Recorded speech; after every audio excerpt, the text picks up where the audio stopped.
Welcome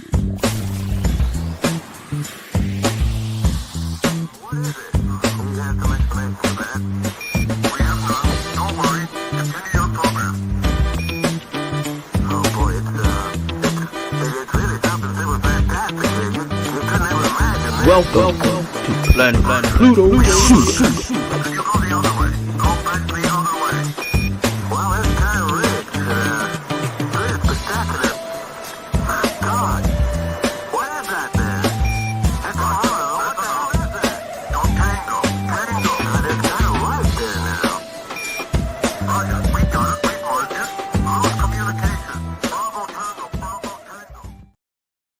Bravo, bravo, bravo. I'll be going down the Soul Train line when we be all in the green room.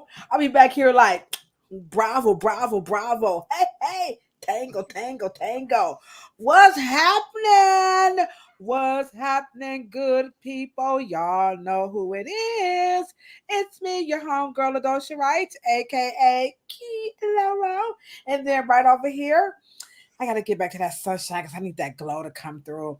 There she is, the one, the only Cheryl Morrow. The hair oracle is in the heezy, and it's going down out there in them San Diego streets. They big pimping spending cheese up in San Diego. I love that place. That's right. How's that beautiful weather in sunny California? Absolutely mild. Why you gotta put your face all up in the camera? You know what I'm saying, LaWanda? She gotta be all like, absolutely beautiful.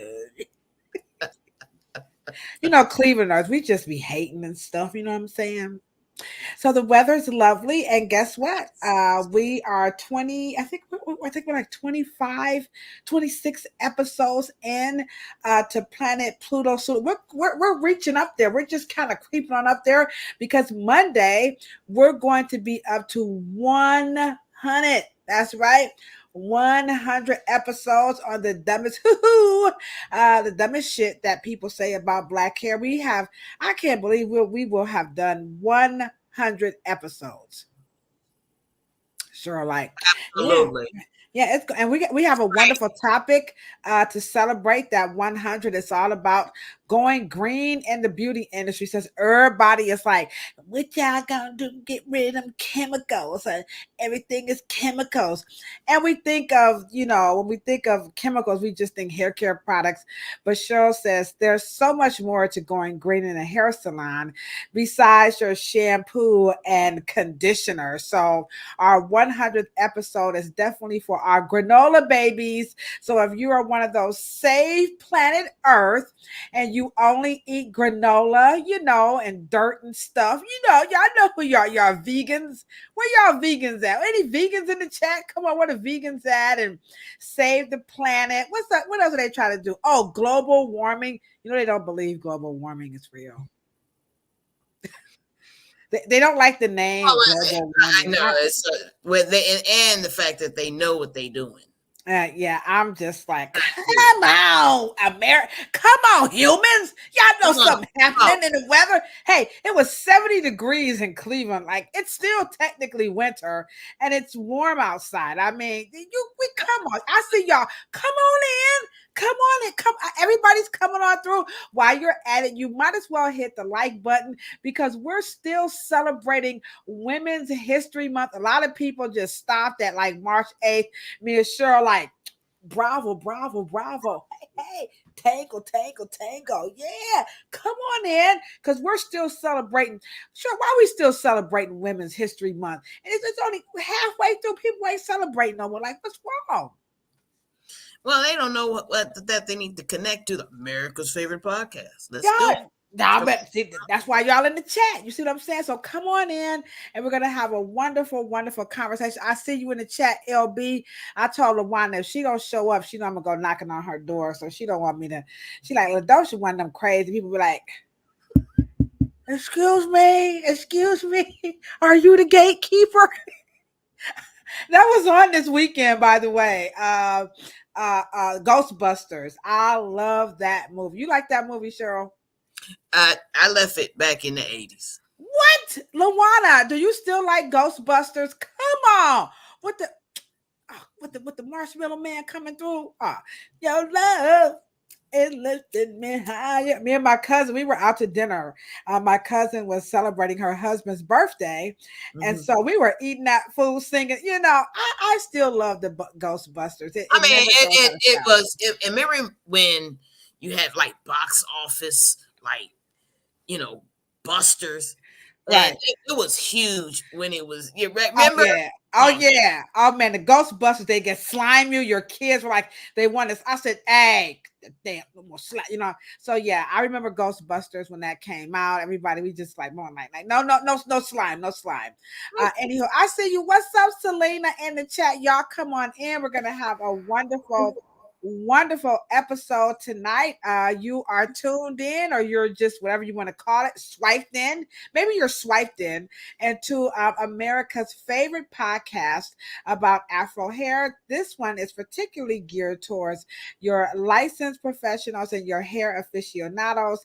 And tonight it is all about women in history. And so we have three wonderful women that we're going to talk about. And of course, we're going to go into why is it important, to celebrate women in history, because some people just feel like, like you're just girls, girls. But there's more to us than just boobs and booties and stuff. I know y'all might find that hard to believe, but we're beyond boobs and booties. But we like them though. Don't get it twisted. Now hold on. Now nothing like a big old butt and some boobs. I don't care what size they are. Booty included. But we're not just limited to that. So that's how it's going down. Anything happening exciting in your neck of the woods in San Diego? you know, just rain. Yeah, I think we It's we just surprising. You said it's just rain? Yeah. Well, Oh, we got a little flash. Wait a minute. I'm about to be the ultimate. Y'all ready for the ultimate hater?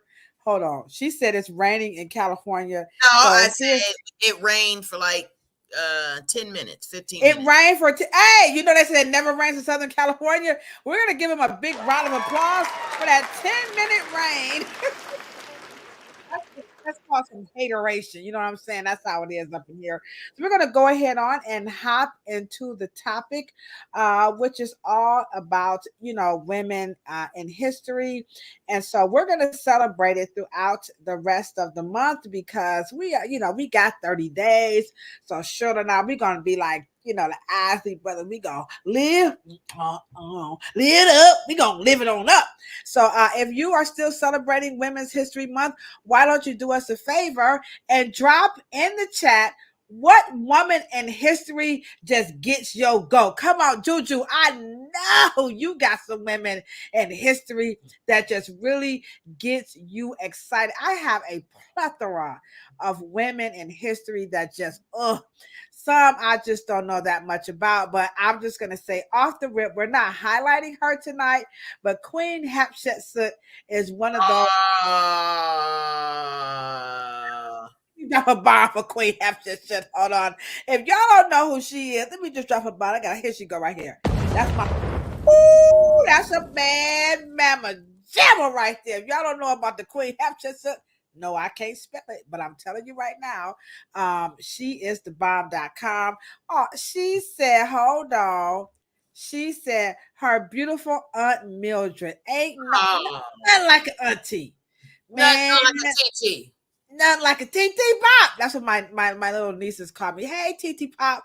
So yeah, you got to represent the family up in the chat. So we're gonna give Juju's Aunt Mildred a big old bomb because she's the bomb.com out here. So this bomb is for Juju's Aunt Mildred. All right. Sure. Who else you like in women's history? Just in case, go ahead, y'all. Drop who y'all like it in the chat. Man, I gotta go with one of Go our on. own. Who you? Annie Turnbull, Pope Malone. Oh, Annie Turbo. We gotta drop a bomb for her. Listen, Annie Turbo. Is it you said Pope Malone? Mm-hmm. Oh, I didn't know she had. Okay, I missed. That's why you got to be on. That's what it's all about here. Okay, so Annie Turbo, Pope Malone. We got. Ooh, good Lord, A. Nichols. Definitely underrated. Okay, they're trying to, He tried a little bit. You know, if it wasn't for the internet, I don't think we know that much about her. But your father was the first person I ever heard talk about Eddie Turbo Malone. So yeah, definitely she is someone who we just love, love, love, love, love. All right. Okay. So thank you, Juju, for the correct spelling because I said I didn't know how to spell it, but not like a pseudo killer to come through. Queen Hatshepsut. Okay. Lord have mercy. She did so much. Oh my God. The Queen Pharaoh. Something about that is just ooh. Ooh, ooh, ooh. All right, so she got Fannie Lou Hamer, Ida B. Wells. She just dropping some bombs tonight. All right. So anybody else sure just off the rip that you just like, I'm just feeling who else just kind of like Once again, I'm gonna stay in my industry, of okay, you gonna course. stay in your industry. Okay, Yeah, who I'm else? gonna stay in my industry and go with the incomparable, Incomparable. greatest leadership we've ever had in Black hair care and cosmetology. In my opinion, ever Mm-hmm. best leadership is Dr. Katie Wickham. Dr. Katie She was Wickham. All right. All president right. 57 years. 57 years, Dr. Katie Wickham. Okay, all right. Well, I'm gonna squeeze one more in. Now, she was a little bit radical back in the day, but when I was in college, if you wasn't rocking them ISIS papers, Francis Cress Wilson, dude. Hey, man, I know I'm telling y'all wasn't there, but nothing like going to a Francis Cress Wilson. I already went to one, but Francis Cress Wilson, man, she Oh was my just God. up them ISIS It was papers. I was like, man, let me tell you something. That was some good. Keep the book in. oh man, you said what about man? I don't Couldn't keep that the book book in. I went you to every couldn't. good. Man, that book was so I still somebody got me for mine. And I had to go and get another one.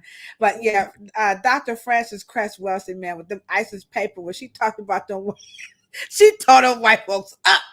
Y'all gotta now it ain't for the faint at heart. I'm gonna tell you right now. If you one of those people that want to clutch the pearls, then don't you go read no Francis Cress Wilson. But when I was in college, it was just her and Dr. Naeem Akbar and Amos Wilson. Like these was like I miss them days. Don't you miss those days? Oh my goodness. Man, what's up, Miss Ernisa? Right. That's why you had to get your knowledge. You know what I mean? Yeah, you had to like go there. It And was we like, used to follow Khalid Muhammad. You had to go see Khalid Muhammad, like get in line like a day before, whether he was on campus or wherever. Khalid Muhammad was just it would be like a secret, like, yo, Juju, you know what I'm talking about. It was like a secret. And they didn't like we didn't have like flyers. There was no social media blast like come to our town and come and see so and so. No, you had to be in the clique. You had to just be in the know. Get your ticket. You had to be like them Muslims would come through like Sister Ladosha. I'm like, Assalamu alaikum. I was bootleg for like 24 hours. But Khalid Muhammad was like, he caught a lot of flack, but he was very good. I mean, we needed him back in the day. He woke up into some things, but Khalid Muhammad, Sherazade, I remember she got on Phil Donahue. It was like, sometimes women need to be slapped.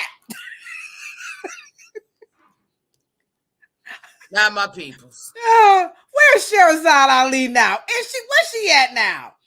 Man, she was still getting slapped, I guess. I hope not. Sherazade, I would never want to mess with her because Sister Sherazade Ali, she sure did not. She took no prisoners, was taking no shorts. But anywho, we're gonna go ahead and get real. Thank you guys for going back down memory lane. Tonight's episode is all about women in history, okay? But we're going to go ahead and get real before we get into the topic. And so this time, we are going to get some real hair growth. You want to see this one? Sure. People actually ask about this all the time. So now is the time for you to go ahead on and let it rip. What do you think about this modality of hair growth? Y'all better get ready. Here we go.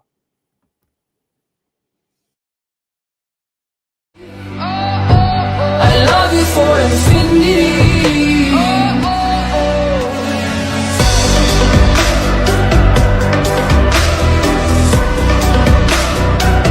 Come on now, dog.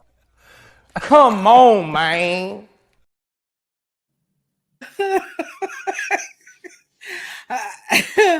Okay, I'm not gonna name no names, but we had our polar guest. She came in the salon and she had bought that spritz. Was like, return it, return it right now. I wish Dr. Spritz was in the chat. She was like, oh no, Spritz, now listen here, good doctor. You know, they take advantage. These old people be buying this stuff. So okay, It's not just old because he ain't old. The one okay. that it ain't the old ones. But you know, I mean, I feel like they targeting people. But let's just go ahead on. I know we need to probably do a whole podcast on it. But what's up with the infrared? They want to know about that rake and that hat. I mean, can you really grow some hair with those things? I mean, let's come on, Selena. I know you want to know if you bought one. Should they keep it? What should they do? Because I know some folks in the chat like I went on ahead and ordered it. I saw it. I can use my coupon. Okay. Well, this is what I would tell a patient or client of mine who was in my actually I did have this conversation many times. Okay. Before you get and buy things over the counter, ladies and gentlemen, right? You have to figure out that you can't diagnose your hair loss or hair growth or slow growth or hormonal issues, right? Okay. On the outside. Now, let's just say you're thinning because it's hereditary. You're not going to fix it by increasing blood flow. You have to deal with the reason why you're losing it. You can't just lose it and then just say, oh, that's going to work. You have to figure out why you're losing it. But that hat look like it's don't it, y'all? It's got the red. Now, let me ask you a little question. socket, just plug it in, and it works. I think it's going to affect everything else but hair. It's probably warm as all get out. Yes. So you're saying so there's no science but isn't that light supposed to like electricity? Let me ask you a question. How much part of the sunlight is infrared? Oh, here she go. See, that's why I'm glad we got a pseudo killing. This is Juju. I hope you see the influence that you guys have had in my life. I had to go get my own pseudo kill. I don't know nothing about no sun rays and all that. Ask the question again. So part of the sun has ultraviolet. Yeah, ultraviolet. Okay, I've heard that. Infrared. But so why don't you just stay outside? Because we're not close to the sun, right, y'all? Yeah. See, if you put the hat on, then you're not. Well, you get close to the sun, you might get burned up. Well, you will get. I shouldn't say might. You will get burned up, but maybe it's just something about that borrowing the science of the sun and putting it inside of a cap. It sounds really, like real right. fancy. But what I'm saying is, you have to go and get a diagnosis and say, "Excuse me, infrared. You're deficient in infrared rays." So you go get the. You have to find out what's missing, what's wrong. You can't just go randomly think that the wavelength of infrared light is going to fix what caused your hair to thin. I mean, well, I think a lot of people. I mean, I used to think that y'all know. Okay, I have worn several dunce hat before I met Cheryl. I will admit, but they do kind of push the whole your blood, carries the oxygen, and when you massage, you get the blood and all of that. That's gonna help, nourish your follicles. They do think that, they were saying, I'm just saying. So I think that's. I'm just telling y'all my truth. I'm not talking about anybody else. Y'all know Kilolo. I don't mind looking real stupid out here because this is how we learn. That is what Planet Pluto Pseudo is all about. So we're not out here. We need you guys to help us change the narrative about blood flow making your hair grow. Ooh, I should write a rap song. Wait a minute. Yeah, it's you gotta kind of and of course it makes your hair. What do they say? Makes your hair thicker, makes your hair grow. Do you know that you guys have to grow like double hair follicles? Like that is not just to even be. I know when you think about it, I mean, given your follicles are assigned to you like while you're in your mama's belly, I don't know why the hell we be believing this. You know what I'm saying, y'all? We just be like, okay, whatever you say. But yeah, you can't get more follicles. So I mean, And your hair certainly hair strand can't get denser than the actual of what your DNA calls for. I know because everybody like, can I make it thicker? I'm like, you gotta go back to Jesus on that one. Go all the way back to your daddy's. You know what? You know what I'm saying? If you It's had going thick hair from 0 to 18, 25, 30, and then all of a sudden your estrogen or your testosterone overacts or gets hyper or hypo, the key is that something outside is not going to fix something inside. So take the hat back, okay? Take that hat back and just go and lay out in the sun, okay? But now I had someone call and they wanted to interview me about the big chop. Oh, If you remember the big chop, I want you to drop the BC in the chat, or you could drop a pair of shears. I don't know if you guys may recall, but about maybe like 20 years or so ago, the big chop was the thing. If you didn't cut off all your hair, and they used to have all these little anywho. So this one is about the real big chop because she want to really grow some hair. Okay, so here we go. You're gonna like this one, Cheryl. This is something Cheryl talks about all the time. Get ready, guys.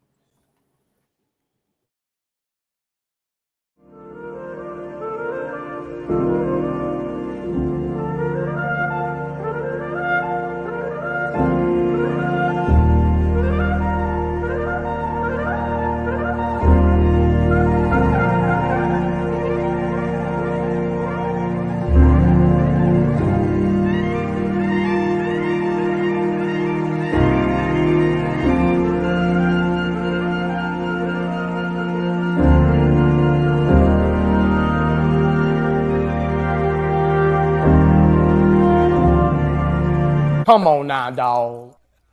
Come on, man.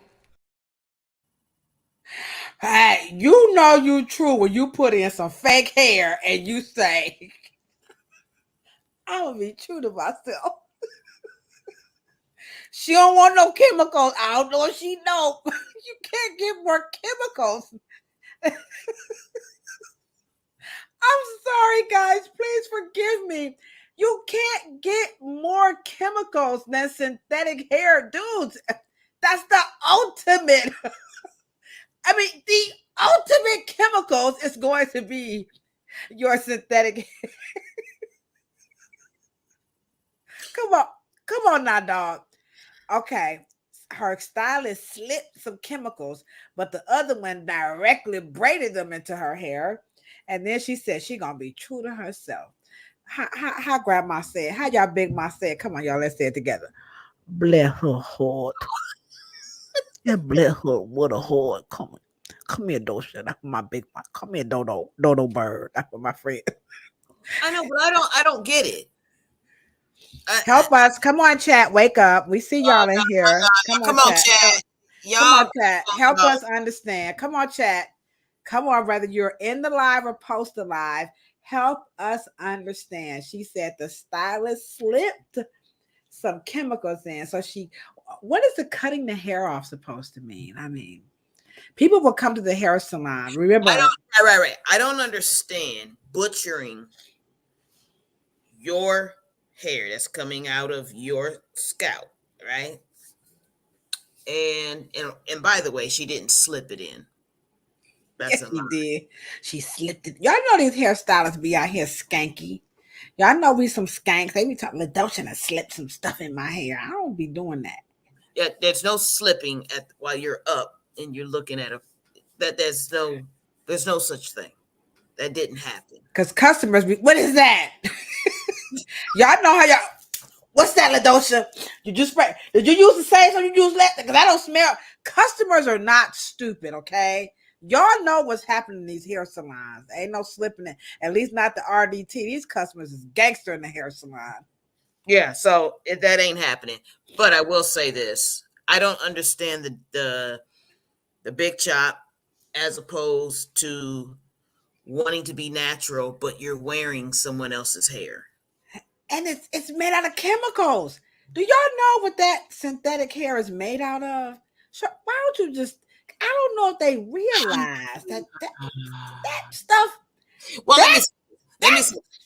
okay. You go first, and I'm What gonna go ham. I'm the gonna go ham in the chat. You go first. right. What the hair has to go through to enter? Well, it used to. It does have regulations on what you can do to human hair. It has to meet a standard. It has to be clean. They go through all of the delousing, and they go through all of that. By the hair, you can tell that the hair, all hair, I don't give a shit what it is. It can be synthetic or Remy, right. You can tell Peruvian, Brazilian. from the bag. It's never the same once you guys wear it once or twice. It's never the same after you wash it. It photographs like a motherfucker. I'm gonna tell the truth. Don't nothing photograph like a weave. I'm talking about you take a picture with a weave on. But it's never the same. That hair is never the same quality. It's never the same slickness because there is a chemical on it. No, When it comes out of the package, and it's almost like, remember the Barbie hair? Barbie's hair gets kind of coarse after a while. You know what I mean? Or need to like tell it. If you gonna tell it. Right. And so you are you do have a hair that has been chemically treated. Yeah. I don't know why they don't know that, but and I don't know if you guys are aware, but what's his name? Barry Fletcher has a book. It's titled Why Black Women Are Losing Their Hair. It is a very good book, okay? And in this book, he takes you on the journey of how they make synthetic hair. And it's mostly from like refurbished tires. You mean synthetic as in human or human? Yeah, you know that. It, or yeah, you know that. The one that melts. Yeah, that one that they dip in the water and stuff. Dude, hey y'all, if you don't like relaxers, you don't want that. You don't want to put the braided hair if that's your concern. I mean, I'm not saying nobody's ever died from a relaxer or putting added hair. But my whole thing is that she wanted to be true to herself. And we just got to let you guys know that braiding hair, that's chemicals. And then like Cheryl just said, even when you go to buy human hair, they have to treat it with a chemical because Cheryl just told you it has to be safe to put that on your hair. And we can go on for days about that, but well, it's never the same. So something is coated and it wears off, and then you guys are always trying to get it to pre-package quality, and it never works. And I think, Arnisa, are you telling us this type of hair has some type of a coating on it? Toyokalan and Kanikalan. I'm not quite sure, but she's in the chat and she's letting us know that whatever we're saying, some of this stuff is true. We just don't want you guys to be duped. Now, we're not saying we're not anti braids and stuff. Now, put y'all faux locks in and go for what you know. But you know, I would just like to say is that if it melts, then it's made out of a plastic, which is a chemical. Yeah. Yeah. They ain't really got no. There is, but to make the point, being natural and free of chemicals and wanting to be your natural self, kind of defeats the purpose. That's the antithesis. But here's the purpose. So tonight, we have a wonderful purpose. If you love women in history, then we've got some good women in history that we're going to highlight for you guys. And don't forget, if you are just joining us, don't forget to drop your favorite woman in history. It doesn't have to be in hair. It could be fashion or whatever, makeup. It doesn't matter.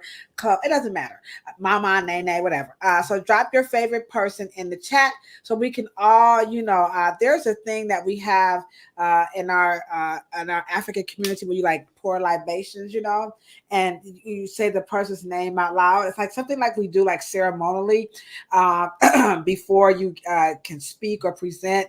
They ask you, can you ask the elders? Can you proceed? And then you would say the person's name and you pour the libation. And so like we might say Annie Turbo Malone and we go Ashe and you pour the water and then like that. So if you've never done that before, it's a wonderful way to break the ice and get people engaged and involved. So tonight, please be sure to pour a little libations out for your homie, okay? And say their name and Ashe. It's like, and so it is. And so that's how it's going down, okay? So before we switch over to right quick, Ernisa has something. I just want to put that up. She says the at-home braiders have the nerve to dip the connector line in a pot of hot water that they're going to use to cook later. All right, now don't y'all be dipping that. Be careful out there messing around with that hot water, okay? That's pretty hot. So tonight it's about women in history, and so I am going to start with the illustrious Fatu saying gay. Okay, so absolutely. I mean, I just let me tell y'all about this woman here. She has a career that is so illustrious. I mean, like when you think of a cosmetologist, you don't think of one like Fatu Senge. So first of all, she's more than a cosmetologist. She's a school owner. She is truly credited for getting over almost 7,000 youth off the street in the Gambia. One in Cleveland, that's me, and Cheryl in San Diego. Okay. Absolutely. Because y'all know we could be on these streets, okay? I'm just reading my little notes here, okay? She is the trainer of the Improtech Association. This is a huge organization that teaches and trains people from all around the world, and particularly in countries that are like developing or with challenges, with youth and so on and so forth. So she is a trainer for them. She has won the award from them in Kenya. She's also won an award, a Women's Champion Award at Tresor, that's in the Gambia. She has won an award for the Champion of African Youth Empowerment from Nigeria. She's the Global Well-Respected Ambassadors Award in Singapore. Well respected. Singapore recognizes Fatu Senge. The African Women's Award in Ethiopia. And then the one she's holding now, she just got awarded from Dubai and UAE. Wow. I forgot what does UAE stands for again. I'm sorry, I'm not really good with these. It's almost like the USSR. Yeah, it's like a United something. The Arab United. Okay, there you go. I tell you, sure knows these things. Okay, so she just won an award from them for her work and working, with getting the youth off of the street. So her school is called the Gay Enduro Skills Academy. Her background is that she actually was a banker. And so while she has her MBA, her master's, she went to school in London or England, okay? And so she has her master's in banking. And so one day while she was home, she noticed like all these youth were just like hanging out and not doing anything. And Fatu was like, we got to do something with these kids. These kids run the hell all around here. They ain't got no thing. What's going on in the Gambia? Hold on. Wait a minute. So Fatu took her own money. That's what she did. And she decided to just open a school. So she got with the government officials in the Gambia and she opened the Gay and Girl Skills Academy. And it started off with hair, and now they have food, they do sewing, they have information technology. They do everything in their school. You guys would not believe. She has schools in Senegal. All the cosmetology school owners, they love Fatu. Fatu is like, You know how you go to Jamaica, right? And if you go to Jamaica, you'll see Jesus. You will see Bob Marley. And you'll see that. I mean, it's just something that just stick out. So Fatu is one of those people in the Gambia. If you go to the Gambia and you get lost, just say Fatu said, and you're going to be okay. Okay. So Boom. Fatu has that kind of credibility. She's absolutely phenomenal. Cheryl, share with them some of your love about Miss Fatu. I'm going to show some pictures. This is Cheryl and Nancy with Fatu at the Afro Hair Summit. So talk a little bit about your experience with Fatu.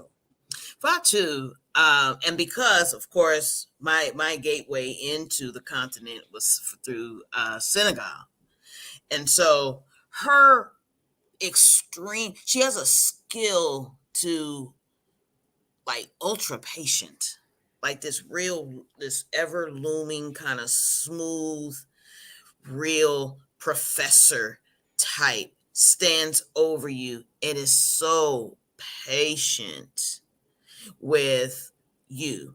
And what is really fascinating, and I like her teaching style because she's patient, but she's quite firm when you're making a mistake, you know. So she immediately gets your attention and she'll she'll stop you, and she'll, in that accent, you know what I mean? In that No, patois, no, no, no, no, no, in no. that West African patois, she'll, kindly tell you, you're not doing it okay. And then I love when she'll, kind of, talk to you about your mental block. But just a great professor. And I enjoyed uh, teaching. And she's also a great student. All great teachers, all great masters, all great experts are great students. Listens very well. Listens Mm, very well. And just thank yeah. you for your during the last Afro Hair Science Summit, just strong and strength and great leadership. I like the way, if you are into this whole natural hair thing, especially if you are a braider. Now I know y'all like Ladosha, you bugging, okay? But I gotta go. I'm just gonna pull up my mic. Hold on, or needs to stick around All for the right. you're gonna love this one, okay? I'm telling you right now, if you are a braider, I know when we see the African braiders in America, we don't really have good things to say. Like they braid too tight and all this stuff that's just like, the antithesis, okay, of what quote unquote African braider is. But I'm going to tell you right now, if you truly, truly, truly love braiding, you must go back home Absolutely. to West Africa, particularly Gambia, because what you guys got to understand is that when we were stolen from Africa, that's where they took us from first. Okay. So if you want to get back to that, because there's so many roots, you know what I'm saying? But if braiding is your thing, definitely hit the Gambia or Ethiopia. Mm, Hit those two places. And I'm telling you, a couple of things she could not understand. Number one, all that product. Remember, Cheryl? She yes. said, what are you doing? What do you have so much stuff on the floor? What is all of this stuff? I mean, America, come on. Are you African? This is not African breeding. Yes. She talk about that, Cheryl. She could not wrap her brain around the hair grease and the wax, and she was just like, "What is y'all? What the? Come on, Africans!" Right. And and she understands how we American born Africans, right? She gets it, that how we could get a little displaced with our introduction of what is real tradition and what is real um Gambian culture in terms of being one of the mother countries of the art form itself. But she is quite perplexed many times when I would explain things, right? And we would be talking in the class and she would raise her hand, but it's very important that we kind of peel the onion back and really figure out and talk about like where we got it, and to make sure we are balanced in our Afrocentric perspective. That Mm-hmm. was very important to her, that Yeah. we're talking about it correctly from backwards to forwards, Yeah. not leaving anything out. And because and you know, in the whole product stuff, we've got to realize that that's American. Mm-hmm. That is exclusive capitalism. All the product and this and that is real Yeah. And I Western. think the art form of shellacking the hair to give it a different look, or even to get the artificial hair to kind of hold and bind and lock with your real hair to give it another look. They're not anti any of that. But in the spirit of, you're just so pro natural, they really want you to see that afro hair.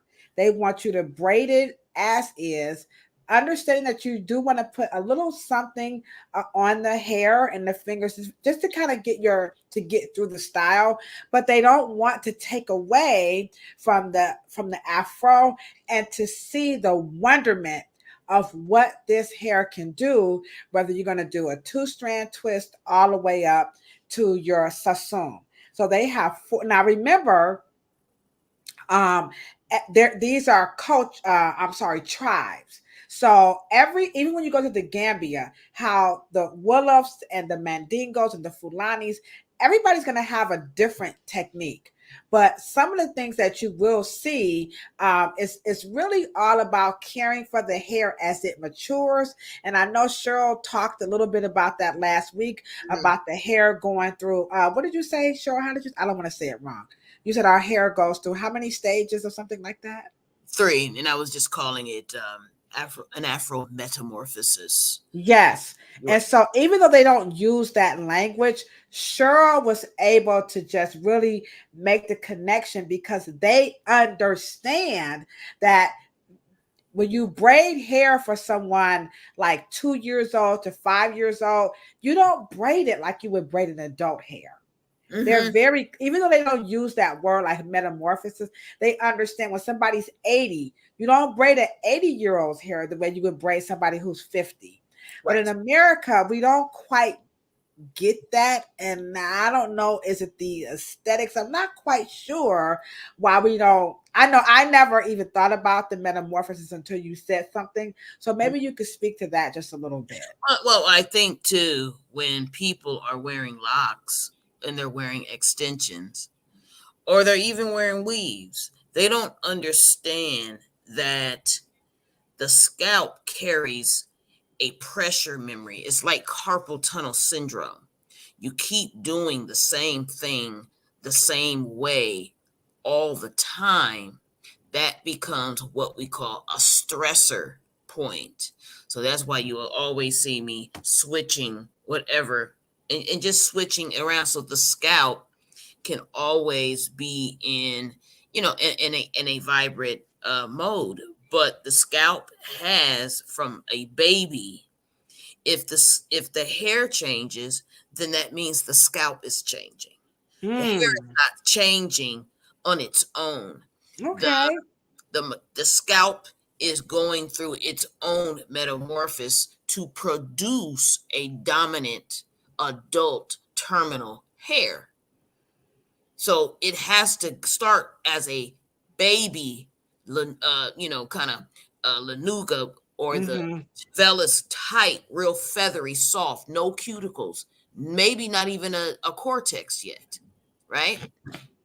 In some areas, you don't even have even a medulla, but it depends on. That's what makes fur different than feathers, and then from human hair it makes it different. But the scalp is dictating all of that. Mm. It's already in your genetic Right. code. Now, Yeah, and Ernisa, thank you so much. She says what we're saying is so true. Precision braiders don't need a bunch of products to produce the braids. It's the technique that gets you the precision braids. I gotta drop a bomb for you Oh on yeah, that one. absolutely. I'm not a braider, but I can definitely appreciate exactly what you are saying. So for that, I'm gonna go ahead and drop the bomb on you because it just doesn't get talked about. I do teach in my book what they don't tell you at the hair salon, that hair care and hairstyling are about, three principles: the right products, the right tools, and the right techniques. You can have the products and the tools, but to Erniesa's point, if you don't have the right technique, it's all done. And I know my niece, she was really struggling with some with braiding, and her career. Ah, man, I wish I could have even had her come into the chat. Just so, well, my brother, he's in the chat and he could speak to her career has grown leaps and bounds from the Afro Hair Summit. I mean, she went from probably one, to three people a week, you know what I'm saying? And now she can't even meet the demand. I'm just going to be honest. And because Fatu, to your point, Ornisa, that technique is really important as we talk about women in history.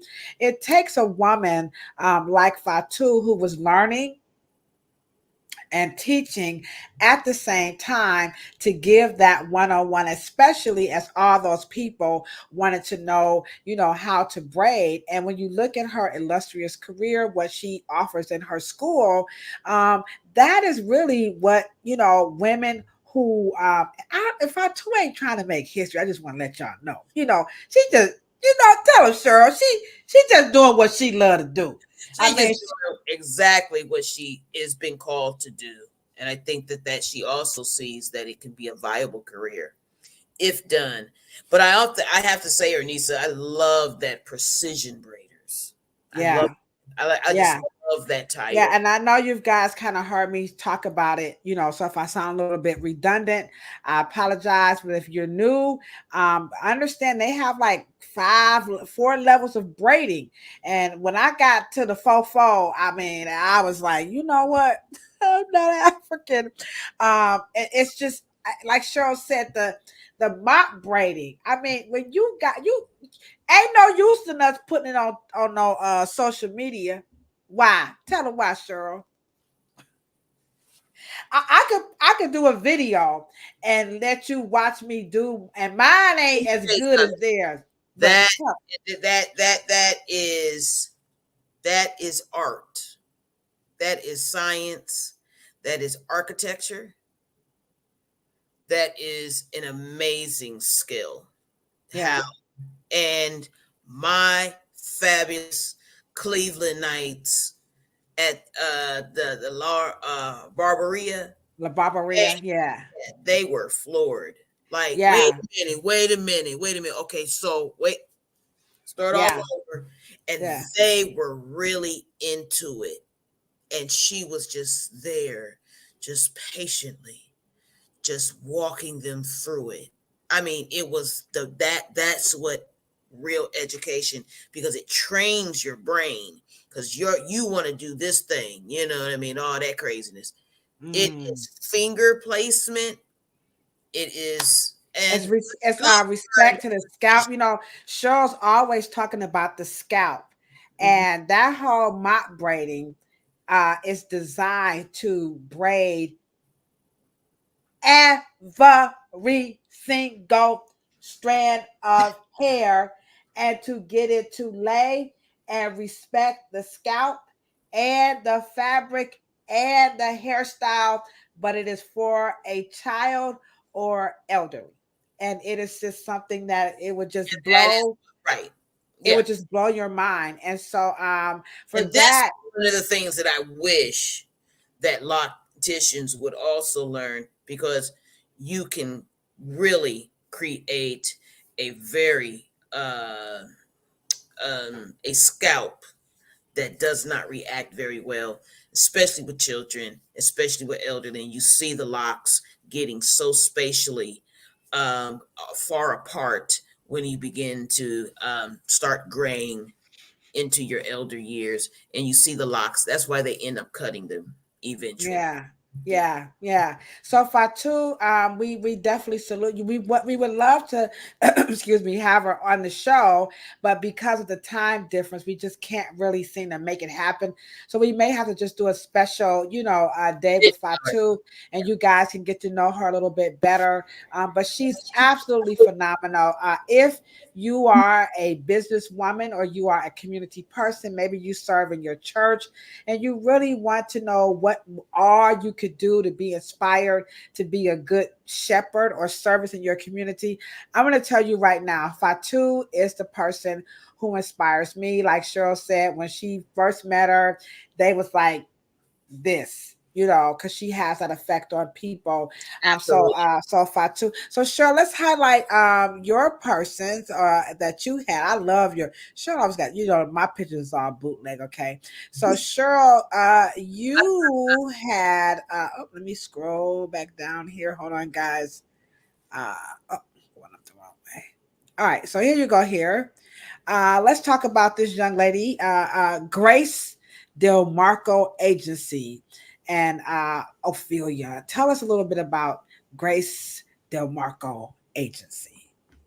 Well, Miss Ophelia DeVore Mitchell, born in obviously in the 20s, and she could pass, And this and is her right here. she did pass in Europe, but such a staunch black woman she was, and came back to modeling, and she started, and she was really dismayed about the fact that we did not have black agencies. So she was one of the first women who opened up a all black fashion modeling agency, Oh, but always on the premise of black beauty needs to be seen on the silver screen, in magazines, on TV, in commercials. She was a big staunch. And one of the things that's fascinating, because you know that that's Diane Carroll up there in that corner, right?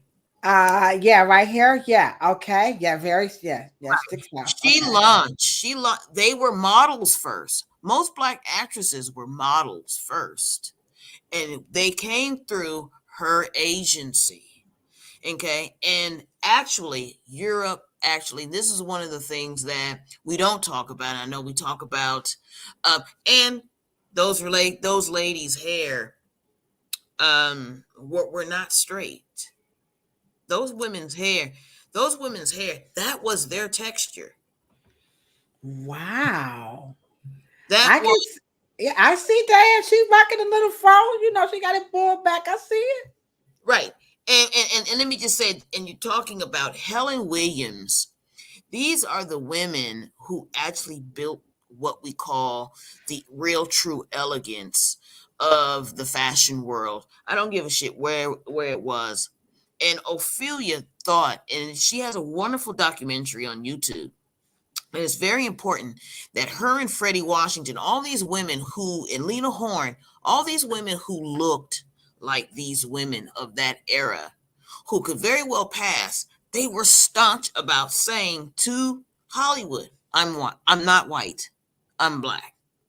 Wow. And just at that particular time, so the reason why you have Naomi Sims and you have all the great models, Iman, all of these, is because she fought to have a black agency. Even growing, I think she died in maybe very recently, but the key here is that she touched just about every African American model, even including Tyson Beckford. But one of the things that I think is also important is that her message, she's the one that actually started Black is Beautiful. All right, let's give her. Hold on. Wait a minute. Wait a minute. So Ophelia is the one who started Black is Beautiful. Y'all know she gonna drop the bomb on that one right there. I'm here to tell you that's what's going on. She really championed that particular quote because that right that became her centerpiece for her modeling agency, and that is one why when you see her trailer, she took Black models all the way to Cannes. You had these what they call Negro women, and they would write about them, but they would be killing it with these beauty pageants. They would be killing it.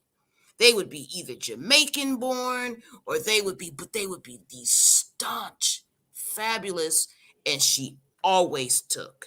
She only, and she would enter into these beauty pageants, obviously, that had all types of other races of women, but she always won.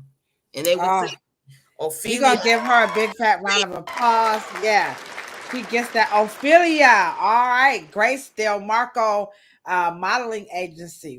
I Wow. always, and when I was in New York, I would always purposely walk by where it was. And obviously, it was before my time, but I would always just stand there on the corner because just being the epicenter, and that's actually her success is the success of Ebony Magazine because you have to realize Ebony Magazine, all those centerfolds, all those beauties was Ophelia. Wow. All of Wow. that came through an agency that she saw that was a need. Uh, So let me so here's what we had back then, which was about now was would you say this was trying to be white? I mean, when you look at the hair and all that, stuff they well, you used have to to do. remember women like Ophelia and Helen Williams, and I don't know if you can take this slide and actually go, and I would like you guys to Google a woman named Danielle Luna. Can Danielle, you I'm Danielle gonna yeah. Anyway, Danielle Luna, women like these, they're not straightening their hair. That is their texture. Now, some of the women in the picture with Diane Carroll obviously are croquinole or marcelled, but Ophelia and Helen Williams and all of these other women, they had hair, the texture of Ladocia's hair. You didn't have to be just because you're black. You know, people are always here she associated. is here is Danielle Luna here. Right. And when you look at women like Danielle Luna, now Danielle Luna was a complete. Europe thought she was the most beautiful woman in the world, and all of these women, of course, they could have picked instead of Elizabeth Taylor to play Cleopatra, but even asking Ophelia to look for Cleopatra, and obviously, they didn't go with um, Ophelia, Right. her Models. choice, Okay. but that is the movement and how she just did not want Right. black So women. so so Right. if we take a look at what Ophelia had, and then if we look at last week's clip, to the young lady, just a little bit of her right here. It will upset y'all that my hair's not shiny. Y'all will say it's not done, that it's probably dry because it's not shiny, so that means it's not moisturized. If it's not moisturized, So when we look at this young lady here in Ophelia, what happened? I mean, and I'm not saying everybody wants to be the models. Mhm, Don't come after me, guys. I'm not mhm. saying that. Maybe because we didn't get the Ophelia. What like what? I don't know what Well, to say, guys. here's the thing. I and I'm guesstimating just in studying her life, and when I study people, you get their sentiments of how they feel about things, right? I don't think Ophelia would be comfortable with texture profiling mechanisms, because when you deal with Black people in an international wide scope, that Mm-hmm. very young lady could have straight hair in East Africa, right? Right. With yeah, And or with you that could complexion. right, or you can have a very light skinned or a Nigerian, right, with my complexion, with the hair of that same young lady you just showed. Correct. So Ophelia would be, as she championed Black is beautiful, it's not attached to, here we go again talking about Fatu. They don't understand the fine lines that we make when we talk about, see, we see beauty through the lens of racism. They see beauty through the lens of African canity. They the whole gamut of what, because you would, and Ophelia it was and had, you had Naomi Sims, Okay. Naomi Sims, very tall, but Halston, the great Halston designer, loved her. She's tall, dark, and she had hair the texture of Armunia. There's a lot Mm. of models, and they did not want them to straighten their hair. And so Right. people saying all the time, "Oh, white people want you to." Now, Oh, and this is why we are continuing to celebrate Women's History Month, to give you guys to look at women in history from a different perspective, and that whole Africanity thing. We hope by now you're getting that this is where Cheryl and I we are coming from, because that gamut is so broad. Like the broadband on the internet can't capture what's coming out of Africa. So we're definitely not pushing one look over the other, one style, one person, because we're all, like she said, the Black is beautiful, and but because we have these different mindsets, we keep trying to compartmentalize it. But if we just look at the whole gamut, then you will end up in the space with this young lady here, Miss Ophelia, which I have never heard of her. So before we move to our last person, did she do any fashion designs, or she did the models? she was really about charm schools, etiquette, getting into fashion business. She wanted you to be crisp, the whole gamut.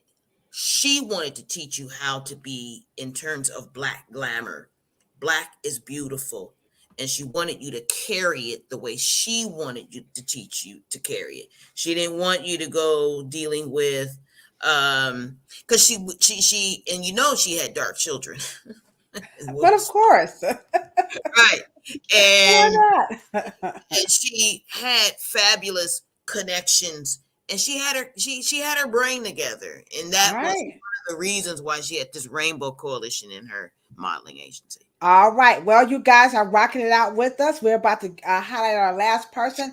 But before we do that, Cheryl, we know if our homegirl was in the chat, she would be telling you guys, if Oh Sandra E was here, she would man, say, y'all better go ahead on. So, look for it. Cheryl, let's show them what we need you guys to do to help change the narrative about Women's History Month. Show them, Cheryl. Here we go.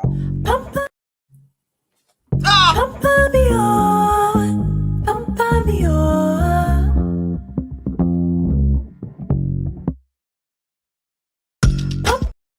I still have my finger on the button. I keep telling y'all. I'm a better hairstyle. One day we're gonna have our own talk show, and we're gonna have our own people in the back. We won't have to worry about that. But in the meantime, go ahead on and hit that thumbs up button. Again, this is our 26th episode, and we are highlighting women in history. We've already talked about the illustrious Fatu Sangay and Miss Ophelia, the founder let me get that. I don't want to say it wrong. Grace Del Marco modeling agency responsible for all those images that we saw in Ebony and Beyond. So now we know the person behind that. We've always wondered, where did those women come from? And they were absolutely beautiful. And as we wrap this up, I do want to highlight our book of the month. All right. We did last month. We had 400 Years Without a Comb. That was Cheryl's dad's book, but we had so much happening. We didn't get a chance to highlight it too much. That book is still available via Cheryl. You can email her at afrohairscience@gmail.com if you want your copy. But this month we are going to feature Clean. Okay. Clean is the book that really inspired a large portion of what they don't tell you at the hair salon. It is available on ebook. By the way, if you don't want to buy the book, you can download the book. And if you really, really, really want to read another side of the history of Clean, then this is the book for you. I'm just going to read a couple of quotes here. She was saying that, in fact, there hasn't been a book on the general history of hygiene for over 50 years. And one historian complained in 1974 that there has been no serious scholarly study of personal hygiene. And so this subject has been treated as a source of amusement and has been presented in the context of social history as entertainment. But as you can see by what Cheryl talks about a lot, Clean is not a joke. It is not for entertainment purposes only. And then also, this is something to get your goat going. If you really want to get the book, we'll highlight some quotes, but this one should get you. She says, here you go. This is something Cheryl was saying. Why has the design of baths scarcely changed in 3,000 years? Why do we still have rats, lice, fleas, despite all of our advances in antibiotics? This book is the bomb.com. She gets all cultures and cleaning. When she gets to Ishtar, hey, baby. This is a book you will not want to put down. So we have a wonderful collection here. It is still March. Not only is it Women in History Month, but it is also Reading Month. So again, we have Clean, we have 400 Years Without a Comb. You got Cheryl's book, Beauty and Myth. You got my children's book, Curly Hair Adventures, What They Don't Tell You at the Hair Salon. Of course, Jacqueline Batalora's Birth of a White Nation. Style and Status. This is a must. You must get that book. Okay. Tom Burrell's Brainwashed. My brother said Naomi Campbell has another book that I must read, but Doppelganger, we said we like Doppelganger, okay? And if you will, Naomi Klein. Why I keep saying that? Okay, thank you, Cheryl. And then, of course, you must get Styling Jim Crow. So I want to say, if you have to get top 3 picks off of here, Dr. Morrow is definitely, for sure, he goes over in his own special lane. But I would definitely get Styling Jim Crow. I would definitely get Style and Status. And for certain, without a doubt, if hair is your thing and you are a naturalista and all the way of you want to call yourself, then I'm going to say right now, you better get Clean. I promise you, you will not regret getting this book. She has a bibliography that will knock your damn socks off. She's a bad motor scooter, and that's Miss Virginia Smith. Okay, so and we're gonna keep a list going of the books that we have. Because it is Reading Month. So as we wrap this up, my favorite, Cheryl's favorite, y'all know. In case y'all don't know, y'all already know who we gonna go with, and we're gonna go with none other than the one and only Miss Madam Alice Benson. We gotta put big round of applause for my more. We just got to get one more going. I mean, all of this is like, guys know, and you, like I said, you may have heard me say this over and over again, but if you notice my hair, minus the undercut, okay, my whole look, everything is Olive Benson. Notice the eyebrows, Olive Benson. Okay. I'm just bootleg Olive Benson. I will probably keep it like this. My hoops, everything that you see about myself is because of this wonderful, wonderful woman right here. I had a very brief time to get to know her in my career, but just a little bit in case you're like, well, who is she? Well, if you've ever seen Gentle Treatment, Dark and Lovely, back in the 80s and 90s, the box with the hair flowing and, Anita Baker and all that's Olive Benson. And by the way, those styles were not done with curling irons, okay? Homegirl did not believe in a curling iron nor a blow dryer, did she, Cheryl? Nope. That was Yeah. and one of the things that I have to say, thank you, Olive Benson, because she was responsible for my job at Naomi Sims. So, What? You never nah, told me that. Oh, come on, remember, show you Sherry, wrong now. no. Sherry had to remember. I did my audition the day she was in town from Boston,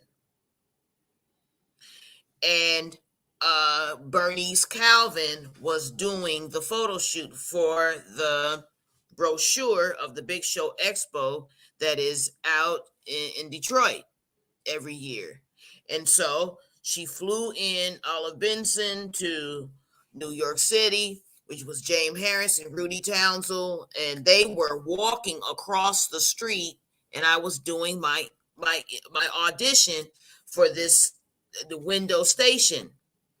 And to see them walk across the street, Audrey Smalls, and they were all together with their model, which actually was dressed in a black and white necktie and suit, which was looking fab, and all blonde hair, just beautiful. Let me just say this: I don't know about you, but you already know all that firepower walking across the street. My ass was. I done, and they didn't give a shit. My last name was Mara or not. I was Mr. Morrow's daughter or not. My ass was getting schooled. I passed. Okay. I did get it. All right. Woo! You should say, Cheryl, by the hairs on my chinny chin chin.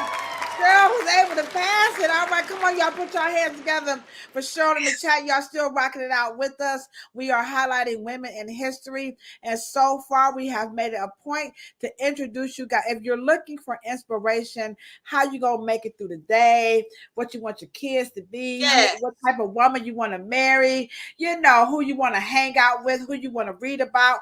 We're going to tell you right now, make sure you look up the one and only Fatu Gabe. And then Cheryl says, come on back through. And please take the time to look and learn a whole lot more about Miss Ophelia, the founder of Grace Del Marco Agency. And then last but not least, Cheryl and I, our careers would be nothing. Look at that bootleg Olive. Y'all see that? Come on, y'all. Put a little thumbs up. Hit the thumbs up button for my bootleg Olive Benson look, okay? Let me just highlight here. What this is saying is that she was the director of education of Soft Sheen Products, one of the first African American members, presenter of Intercoiffeurs America. Listen, you have to be invited into this stuff, guys. You can't pay your way. You can't click your way. You can't do none of that. You have to be the real deal. Holyfield. Also, she was the first Black person inducted into the Hall of renown of the National Cosmetology. That's the NCA. Woo, that's pretty big. That's our association here in the beauty industry. First African American to win North American Hairstyling Award. That's NAHA, and that's here in America. She won a Rolls Royce. This woman was the listen here, child. She Yeah. was no joke. Here she is, as was Cheryl talked about, that grace and beauty. There she is, the history maker. Okay. And then I found this young woman on no kin. I'm not kin to Mickey Wright. But here was a quote that she said, she quoted out from Olive Benson. You never want to be a red apple. Always stay green, because when you get ripe, you're rot. That's pretty. I can see Olive saying something like that. Okay. Mhm. So again, take a few moments out to honor the woman or women in your life. Drop their names in the chat. There is an old saying in Mama Africa that as long as you say a person's name, then guess what? They're always alive. And that's a Yes. lot of reasons why we name our children after our loved ones, because as long as we say their names, they are alive. So type their names in the chat, exalt them, elevate them. I don't talk Olive Benson, I live Olive Yes. Benson. This woman, she made me become a colorist. I was one of those, I don't want to do chemicals. I'm scared of color. I did the relaxers, but I was very afraid of color. And Olive Benson said no. Cheryl's got her Olive Benson stories. These people, Fatu, Ophelia, and Olive, no nonsense, no bitch assness, no, no. None. I want to hear nothing about you lost your dog. The dog peed on your homework. God bless your son. May he rest in heaven, but you better show your ass up to work in the morning. I mean, these women were just like, come on, no excuses. And when you have the opportunity, if there's anybody you admire, I don't care if it's Oprah Winfrey, I'm telling you, these people are accessible. You could have never told me in a million years I would get the opportunity to meet Olive Benson. Never, never. And I met her in the strangest way. I did one of her customers' hair. They liked her hair. And she said, well, who did it? And the lady said, oh, this young girl named LaDosha. And she called me and we were friends like, oh my gosh. And she changed my whole entire life. So all the giving back is Olive Benson. Sure, wrap it up with your Olive Benson story and why, guys, it's really, really important that you find somebody. I don't want to say some woman, it could be a man, but I would say get a woman and, get up under that person and learn. And sure, you can speak to that too. Well, I just remember how she would be speaking to all of us at Naomi Sims salon last time I saw her, and I love her extensive understanding of the beauty business, but she did serve um, on Conair's team. And so one of the reasons why you have, if you so choose to choose any Conair blow dryer, no matter what the post the price point, Olive Benson served as part of that design team, and I really admired her about that. Getting into the engineering and curling irons. Even though she was a wet set queen, she still knew her way around the conversation of heat. She really did. So Yeah, she did a lot in hair coloring. happy. A lot, a lot. She helped those companies with formulating powder lightener to make that very safe for textured hair. I mean, this was not. Now, I'm not saying she was a chemist. Can't go that far, but she really worked closely with companies on behalf of Black women working with textured hair. She was like, probably, I hate to say it, but She probably was the only one outside of Dr. Willie Morrow who had his own stuff, but she really was in there for us. And so everybody who's out here is saying, I don't want chemicals, I don't want this. And you got to understand that there was a Black woman who came up in a time when we could do nothing. We could have, unless we had a what? Tell us, Cheryl. The only way, I think women in general, the only way women could do anything is if they had a what? Put it this way. Women built this business that we're talking about. We would not be talking about anything that we wouldn't be talking about anything. And Mr. Morrow would have told you. The Black women built this absolute multi-billion-dollar industry, and I'm just she's the perfect one to close it out because of all the possibilities. She was the possibility. She was it. She I mean, was. if you, I see you, Dewey, in the chat. You said you love to read books and everything. Oh, It's not a lot of books written about her. It should be. But there is a website called History Makers. You can go and learn a lot more. I think they have the most content. Y'all know I paid for the membership because that's how much I love. I don't think her family get none of the money, but anywho. Olive Benson is definitely a person that you want to look up to. I hate to, I ain't ashamed to say it. Some of y'all like, the only person I look up to is God. Well, I look up to God too, but Olive Benson is one of those people who Cheryl and I, we just know our career. And if you guys love us, that we didn't just get here by ourselves. She taught the last name she said to me, she told me, if you want to be this whole healthy hair, she told me stop using that. She did not like that kind of language, healthy hair expert or whatever. But I didn't know who Dr. Willie Morrow was, and she said, if you don't know who he is, you have no business doing hair. That part, okay? And so I get it now. I totally get it. So it's really imperative. This is why we're pushing that you guys go and take the time out. Don't just read about somebody. Go and spend. So I don't care if they're old, they're in a nursing home. I don't care. Please go and find someone and spend some time so that you can grow in your career. Please do that. Please. Anything, Cheryl, before we wrap this up? Everything's been said. And happy Women's History Month. All right. So we are going to be back on Monday afternoon. Okay, remember that's for the cosmetology students, and that's so y'all think y'all can do hair, then join us at 12:30. We moved that time from 12 o'clock to 12:30 every Monday right here on the Afro Hair Science YouTube. I'm sorry, I'm having deja vu. I'm sorry, guys. And then also come back that evening at 6 o'clock. And guess what? It's going to be our 100th episode. We're going green, and we don't mean St. Patrick's Day green either. We're talking about green beauty. We got some wonderful giveaways. So we have some goodies that we're going to be giving away for our 100th episode. I'm going to have some balloons. I'll probably get a cake or a little cupcake or something like that. All right. And then I have my favorite dessert. What's your favorite dessert? What did I have you eat? Oh, that key lime pie. I was like this.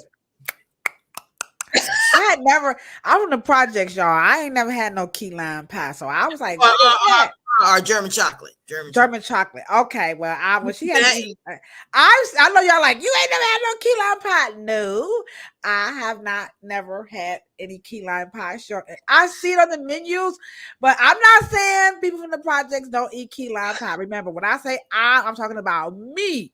Not everybody. Somebody said, why you always talking about from the projects? I'm talking about me. I'm from the projects. I ain't never had no key lime pie. But anywho, so we're going to have a little celebration there. We're going to be back next Thursday, and we're going to hope we can get Dr. Brenda Hosey to be our featured guest. Since everybody wants to get their doctorate in cosmetology, we are going to bring on the person who's responsible. Yeah, and she's going to tell you guys how you can become a doctorate of barbering. Cosmetology. It's just cosmetology, right? Yes. Okay. All right, okay. So that's Dr. Brenda Hosey. Trichology is I'm included. waiting for. Hmm? Trichology is included.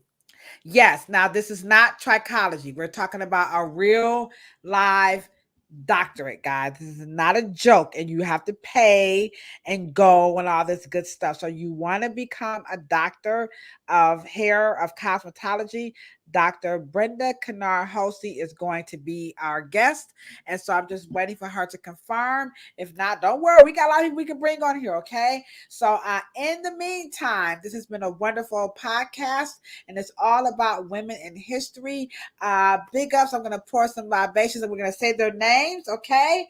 And we're going to say Fatu saying gay. She's still alive, but Ashe. Okay. And then for sure, we definitely want to say to Miss Ophelia, Ashe. And then last but not least, to the wonderful, loving, lovely Ms. Olive Benson, pour some libations. Ashe. All right, guys. Okay. We will see you back on Monday. You know what we say when we're signing out, right? Good, better, best. Never let it rest until your good is better and your better is best. It's just that simple. Okay, guys. Have a good night.